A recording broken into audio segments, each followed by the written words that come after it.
Empecemos, bien, ministro, empecemos por Estela y Víctor, por este tema que se definió ahora nomás. Sí, El sistema este de jubilación. sí, Sí, las cajas, Se rechazó la en el... superintendencia. se rechazó en el Senado. Senado, ¿verdad? Y bueno, hay que seguir trabajando. Yo creo y sigo sosteniendo que la ley es de suma importancia y necesaria para el país. No se puede aceptar que un sistema con recursos financieros tan importantes como es el ahorro a largo plazo de todos los paraguayos esté sin control. Y seguramente en algún momento, y ojalá, y rezo para que sea más temprano que tarde, se encuentre un marco regulatorio adecuado para regular el sistema que hoy está totalmente desregulado y sin ningún control, ningún regulador, ni nada que se le parezca. ¿Cómo usted interpreta la posición del Movimiento Honor Colorado, que sin duda fue un proyecto emblemático del final de gestión de Horacio Cartes? Lea Jiménez trabajó muchísimo Sí. en este proyecto, usted mismo como titular del IPS, y se dio un giro radical en la posición de Honor Colorado. ¿Tiene que ver con su posición política actual de confrontación total al gobierno de Mario Abdo? La verdad que a mí en ese hecho se me perdió la pelota, ¿verdad? Porque estuvimos trabajando casi 3 años con todos los que de alguna manera pensamos que era importante y sigue siendo importante. Hemos hablado con diputados, hemos hablado con senadores, hemos hablado con todas las autoridades durante casi 3 años o un poco más. Y de repente ocurre eso, yo creo que cae dentro del ámbito político que generalmente a mí me cuesta mucho entender y explicar. ¿No habló con algunos senadores? Hablé con Santiago, ¿verdad? Y Santiago estaba tan sorprendido como yo. Aparte de Santiago Peña, Sí. ¿verdad?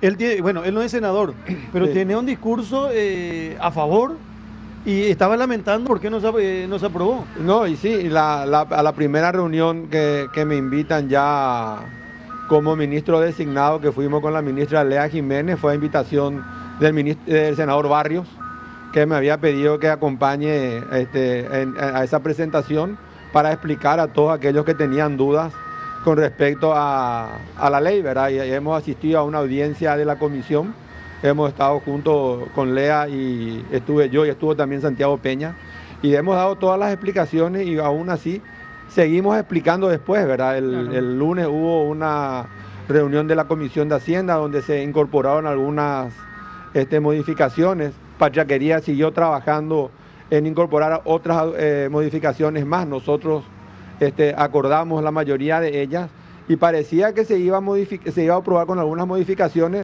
que eran entendibles y aceptables y que no cambiaban el espíritu de la ley. Pero ocurrió lo que ocurrió y bueno, hay que seguir mirando para adelante, hay que seguir trabajando y hay que seguir apostando a la necesidad de un sistema de control necesario e importante para la tranquilidad, no solo de los jubilados, diría yo, mucho más importante para la tranquilidad de los activos, lo que están aportando hoy.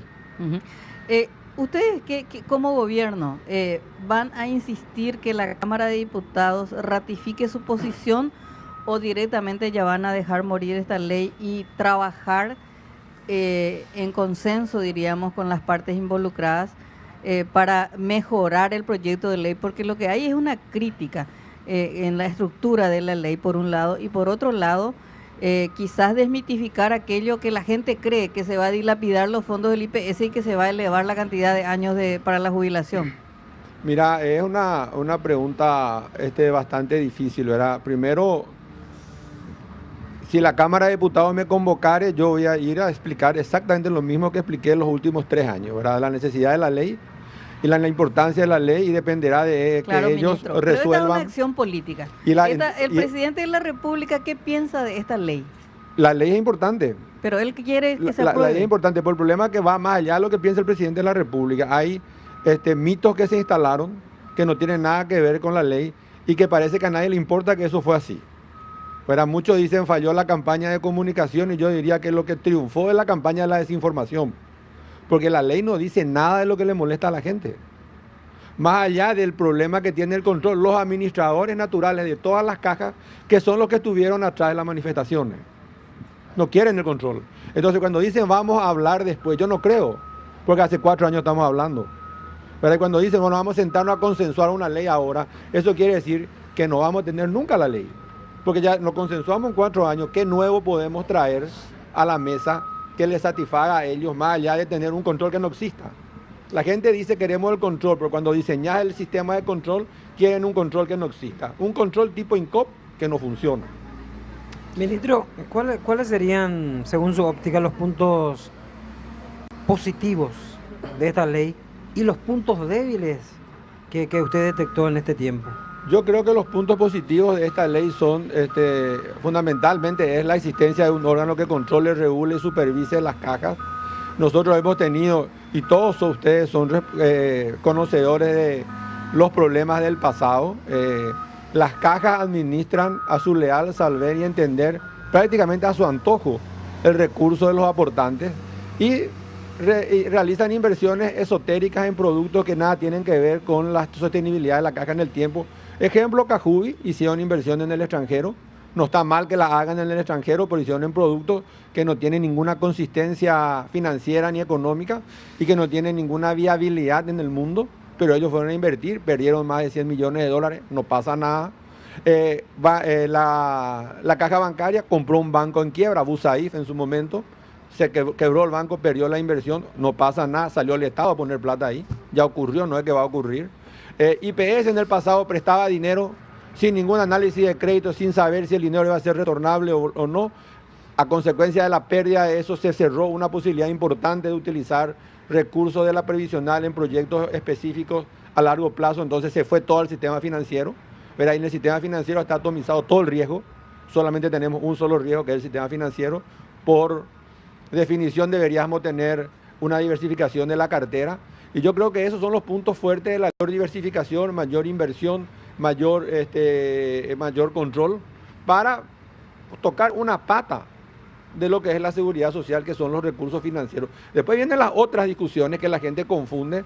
Leí hoy un artículo en el diario de que un instituto de derecho decía que no se tocaron otros aspectos de la seguridad social, y obviamente no, porque son muy complejos. Ir a una jubilación por capitalización individual o por reparto es una discusión enorme. Yo no estoy a favor, yo creo que este sistema funciona mejor, ¿verdad? Si vamos a ir a tocar la edad de las jubilaciones, esa es otra discusión mucho más grande y mucho más compleja. Si vamos a tocar la cobertura de la seguridad social en cuanto a salud, ese sí que es un tema que tenemos que empezar a hablar cuanto antes. O sea, de esos temas que están en la ley, que fueron motivos de la preocupación de la ciudadanía, no están en la ley. Entonces, ¿cómo vamos a discutir algo que no está en la ley con los que sostienen que eso hay que cambiar cuando nunca estuvo en la ley? Entonces, a mí eso es lo que me da. Entonces, cuando les escucho a todos decir vamos a hablar, yo no creo. Claro. Yo creo que esto se pateó y como siempre en Paraguay vamos a resolver esto en crisis. Cuando ocurra algo, nos vamos a acordar de que esta ley existió en algún momento. Al menos yo fui responsable, la presenté y la defendí. 100 millones de dólares ya creo que ya el Estado erogó a favor de las cajas, de las crisis de las cajas en general. Y 100 o más, ¿verdad? Porque hay algunas cajas que ya son deficitarias y los contribuyentes la financian con sus impuestos. Entonces es un problema real, no es un problema inventado, es un problema que hoy si resolves es más barato que si la resolves mañana. Ahora, este es uno de los temas que podemos poner en la lupa con el ministro de Hacienda, pero yo en este tema en un momento dije, no voy a escuchar más lo que dice quienes quieren que se apruebe, ni los que están en contra. Y me detuve a escuchar a Luis Vareiro, que para mí es uno de los periodistas más formados, más informados y más completos, y sobre todo en ese ámbito. Y decía Luis, ¿cómo vas a discutir con gente que te menciona temas y puntos que no están en el proyecto? Como la edad de la jubilación. Claro, ese es un ejemplo nomás, claro, que no es ni siquiera complicado, porque alguna vez la diputada Celeste Amarilla habló de 75 años. Yo creo que a alguien se le antojó decir, ellos quieren poner 75 años.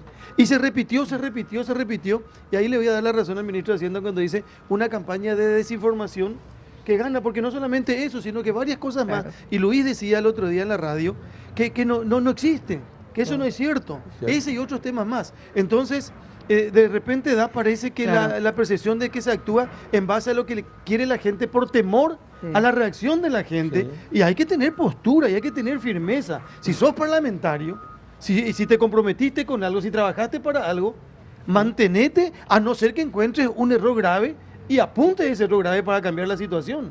Y así mismo es, ¿verdad? Y justamente en esas cuestiones de clarificar la ley de lo que parecía que era confuso es lo que se trabajó en estos últimos días. Y nosotros entendimos que eran viables las propuestas que salían de la Comisión de Hacienda y de Patriarquería, ¿verdad? Y estábamos esperanzados de que una ley tan necesaria iba por fin a tener vigencia. Pero no ocurrió, entonces hay que seguir trabajando, ¿verdad? Eventualmente participar si hay invitaciones, estudiar los proyectos que puedan presentar de manera alternativa a aquellos que dicen que vamos a dialogar cuando se dialogó y nunca nos pusimos de acuerdo.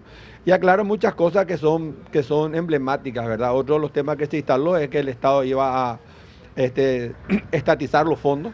Eso nos dice la ley, seguirán siendo administrados y colocados por las autoridades de cada entidad, donde está el control que pretenden, ¿verdad? Porque el control en estos sistemas siempre es ex post. No hay un control paralelo que autoriza las inversiones y que le dice a la caja fiscal o a la caja de IPS, sí, invertí hoy. No, el que está sentado en la silla del consejo de IPS va a decidir sobre una determinada inversión. Y en ese consejo, en IPS, en Cajubi, en la caja bancaria, estamos representados todos.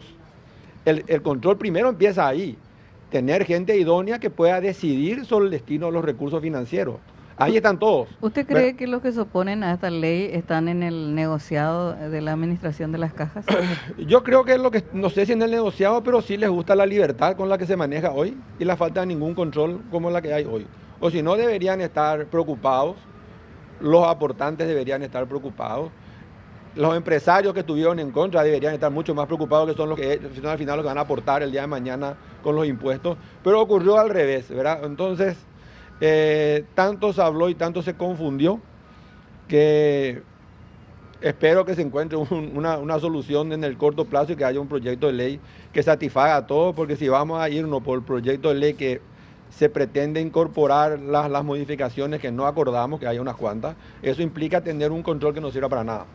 Ministro, hablando de otro tema, estábamos enterándonos anoche de una nueva prórroga en tributación, sí, con respecto a impuesto a la renta personal. Sí. ¿Esa decisión se toma con el ministro de Hacienda o toma tributación? No, tomamos con Fabián ayer, él tuvo reunión con algunos referentes y el compromiso, o sea, la autorización mía de acordar eso tenemos que llegar a un acuerdo septiembre del último mes. Categóricamente, más allá de septiembre vamos a cumplir la norma y si no llegamos a un acuerdo, será lo que tiene que ser también, ¿verdad? ¿Qué fue lo que trabó esta vez? No, esta vez, seguramente que Fabián llegó tarde, ya estamos a 10 días, la gente empieza ya a hacer sus declaraciones y entonces él entendió con buen criterio de que 30 días más es suficiente para llegar a un acuerdo que pueda salvar la situación, que yo pienso que vale la pena invertir y tratar de encontrar un camino de solución a un tema complicado como el IRP también.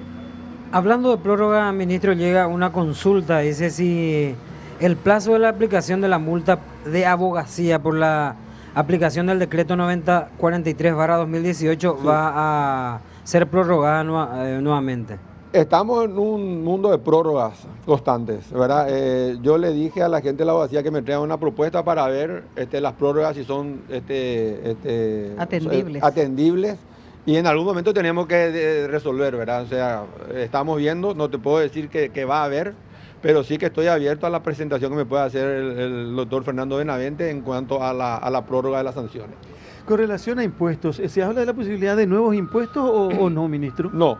La comisión técnica que conformó el Ministerio de Hacienda, en la que participamos como gobierno de transición, lo que está terminando es un análisis de la situación actual, donde lo que sugiere, de acuerdo al informe preliminar que recibí, es la simplificación de los impuestos, la simplificación del sistema y dotarle de más potestad a la administración a la hora de investigar y de recolectar, y todavía no se habla de ningún aumento de la tasa impositiva.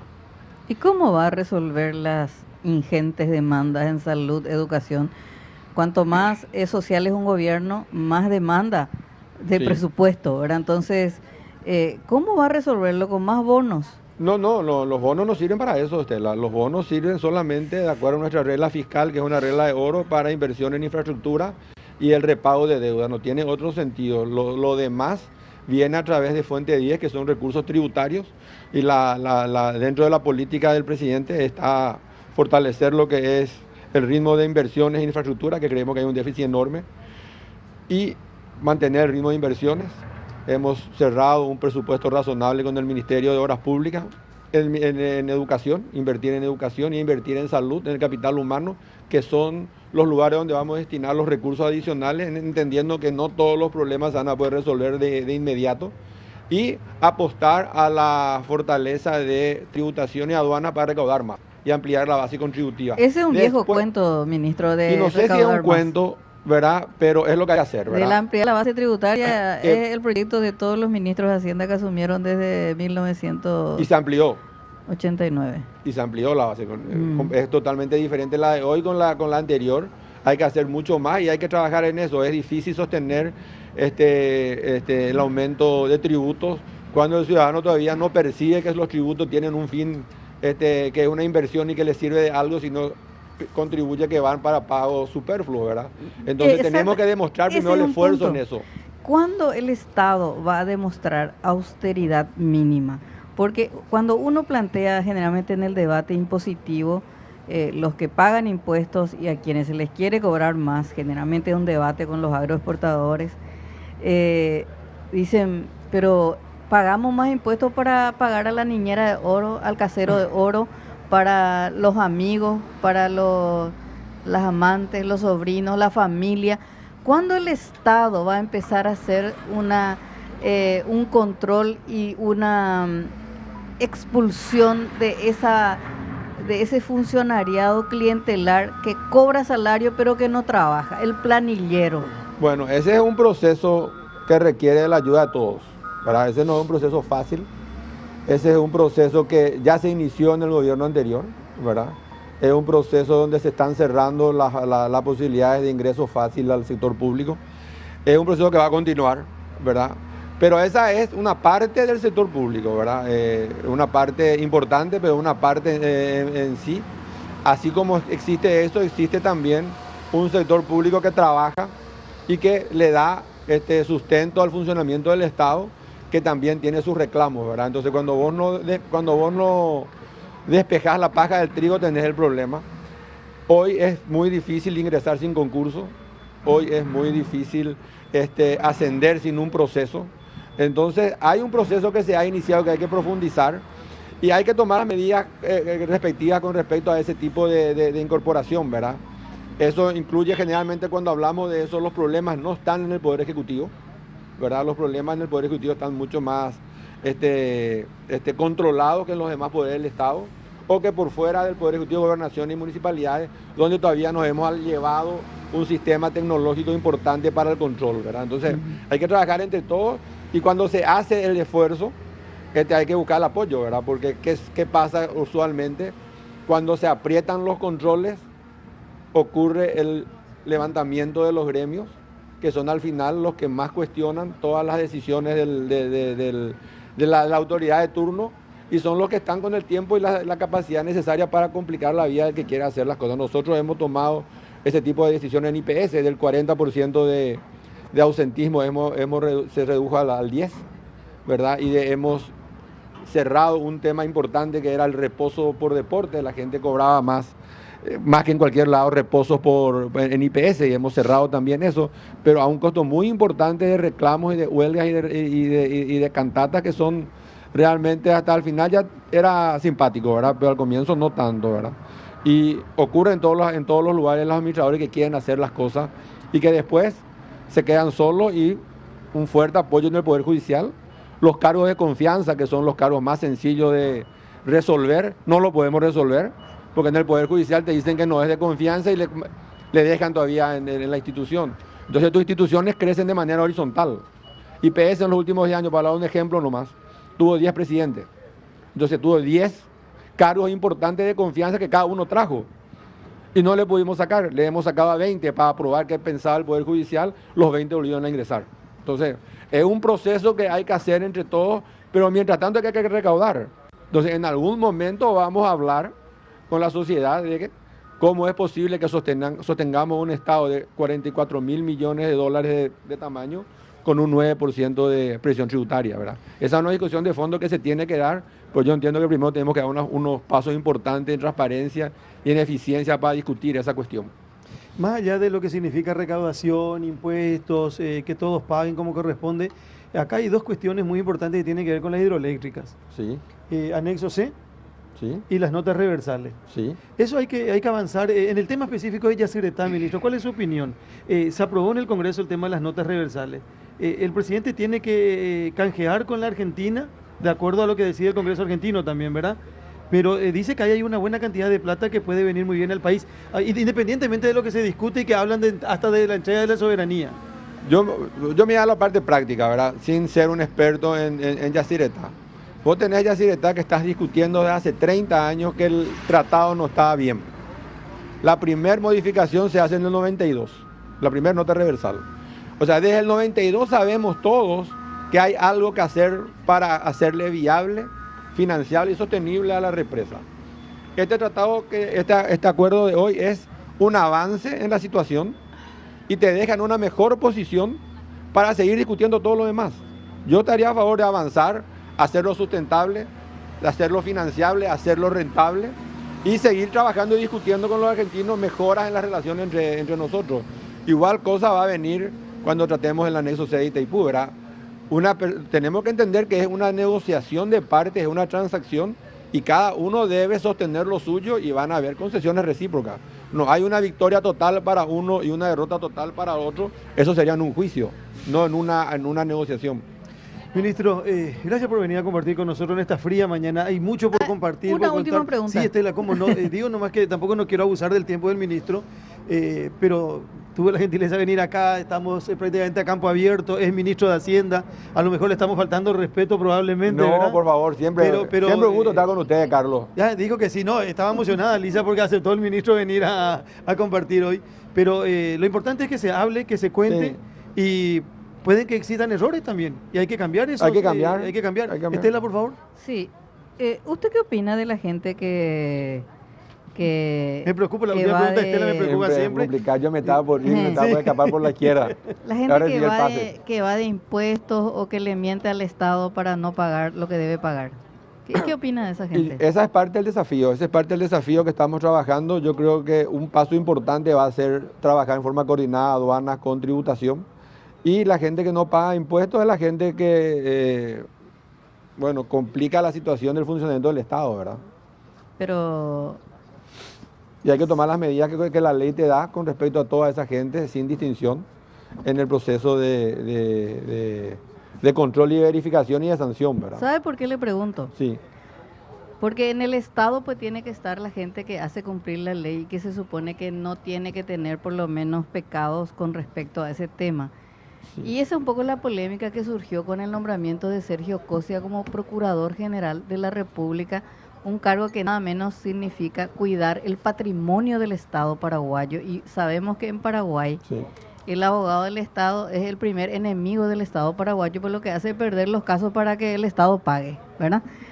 Sergio Cosia, según fue imputado por uso de facturas falsas para lograr la devolución de créditos fiscales por 2.700 millones de guaraníes. Sí. Usted sabe que como ministro de Hacienda quiere que cada guaraní entre y que él salga lo menos posible, ¿verdad? Sí. ¿Qué usted opina de la asignación como procurador nada menos de alguien que ha cometido un delito semejante? Por eso, yo creo que habría que preguntarle al doctor Cosia, ¿verdad? Como vos decís, fue imputado, como dice el doctor Eliseche que estuvo recién, es un proceso, la imputación no es una condena, la condena es la sentencia del juez, y habrá que ver qué pasó en ese proceso, y habrá que ver a qué conclusión se llegó para saber si realmente es culpable o es inocente. Yo no puedo adelantar una opinión. Tengo entendido que él admitió el... Yo no conozco el caso, por eso no puedo. Yo creo que habría que invitarlo a Sergio y va a venir a explicar sin ningún problema la situación también. Una cuestión más, los viceministros continúan todos, ¿verdad? Los viceministros continúan todos. Yo puedo decir que yo conozco Hacienda desde hace rato, ¿verdad? Y me sentía ya cómodo antes, pero cada vez que conozco a la gente que está trabajando ahí, gente de primerísimo nivel, yo no tengo intenciones más que traer algunas pocas personas, pero la gente que maneja el día a día, los viceministros, Llamosa, Humberto Colmán, ahora la incorporación de Fabián, son gente muy buena, de muy buen perfil, muy comprometidos.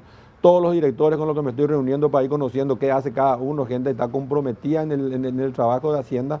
Y yo creo que me voy a sentir muy cómodo ahí porque el nivel de gente es de primerísimo nivel. ¿Quién Hay un tiene más proyecto- años? Perdón. sí. No, hacer una pregunta, yo voy a hacer una pregunta, yo iba a hacer cualquier cosa. Ya, de preguntarnos, ¿Cuál es Estela. el proyecto revolucionario en economía del gobierno de Mario Abdo? Hasta ahora parece que como no logra estabilizar todavía el barco. No, eh, el proyecto revolucionario es el capital humano, ¿verdad? Resolver los problemas de educación, salud, un proyecto ambicioso En y la economía. agenda digital. ¿Algún proyecto específico desde Hacienda que va a surgir, que va a modificar la estructura legal actual? De la Hacienda lo que va a surgir es el trabajo y el compromiso formal de combatir la morosidad, de combatir la informalidad y la evasión a través de un trabajo coordinado entre tributación y aduanas y sostener todo lo bueno que Hacienda ha hecho. Hacienda no es un ministerio que tiene muchos desafíos importantes, sino mantener el nivel de inversión es importante, mantener el nivel de inversión en capital humano y aumentar es importante, dar respuesta a la ciudadanía es sumamente importante. Yo creo que la parte revolucionaria va a ser combatir eficientemente la informalidad y la evasión tributaria. No, yo le iba a preguntar si quién tiene más años, el presidente de la República o el ministro de Hacienda. El ministro de Hacienda es más viejo. ¿En serio? Sí. ¿De qué hablan en el asado familiar? No los hay asado, domingos? no hay asado. No hay asado. No hay asado. No, en la relación de presidente con su ministro. Peña. Ah. Hay que tener ¿Sí? esa fortaleza. Sí, él es el presidente de la República y así tiene que ser estos 5 años. Pero cuando se reúnen en la casa a tomar algo, Pero Yargel ¿de vio qué la jefe. hablan? No, ¿Cómo? no es arquero. No es Yargel. No, ¿Te gusta cantar, parece? me gusta hombre, cantar. ¿ha venido No, también, no, yo no, él el cantante. Sí. No es nada arquero. Pero ¿cómo es la vida? ¿Cómo es la historia? Digo, que termina, hoy se encuentran uno presidente, el otro ministro de Hacienda. De repente puede que sea fácil, o no sé si fácil, pero es complicado porque los ojos están en ustedes. Y se complica, se multiplica por 1000 el compromiso y la responsabilidad. Por 10.000, ¿verdad? El compromiso es por 10.000. El objetivo es que tenga una presidencia exitosa y ayudar en todo lo que se pueda. Como siempre dije, es donde me toca estar. Me tocó estar acá, podría haber estado en cualquier otro lugar. Igual el compromiso para ayudarle al presidente es 1000 por 1000. Y la relación es muy buena y él es una persona muy afable, tiene mucha salida interesante que te relajan también. O sea, da gusto estar con él. Pero,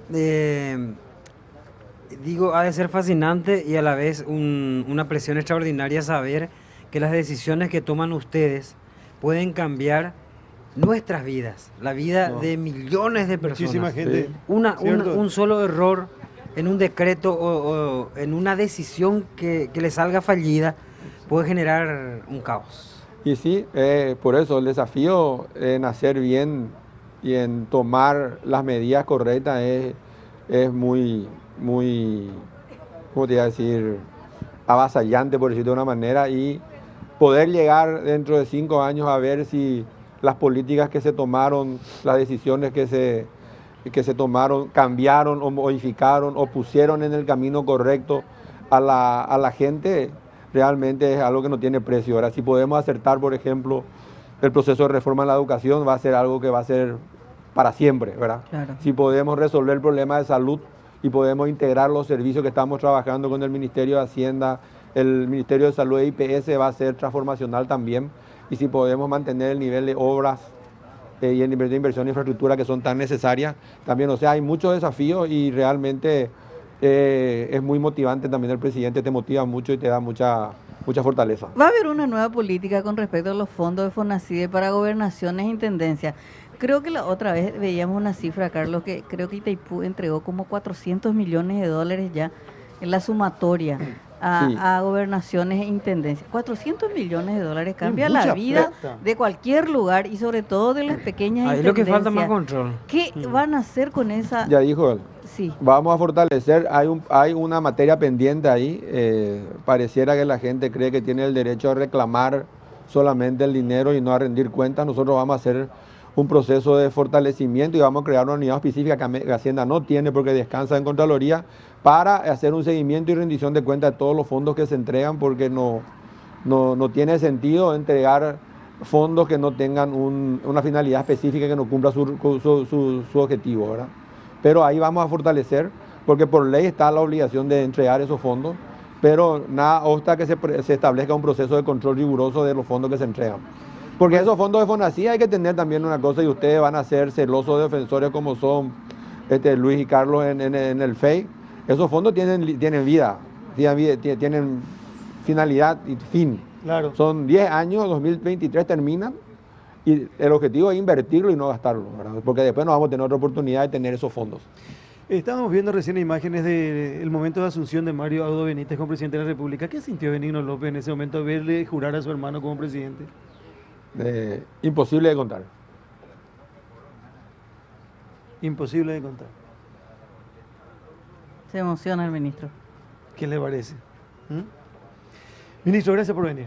Gracias. A ustedes. Gracias. Benigno López, ministro de Hacienda, con nosotros esta mañana, compartiendo en la lupa. Linda mañana, hace frío. Nosotros tenemos la posibilidad en un ratito de poner en la lupa este tema que tiene que ver con el proyecto de ley que se llama Ley Anita. Sí. Vamos a hablar con el doctor, el nuevo director del Hospital del Trauma, el señor Agustín Saldívar.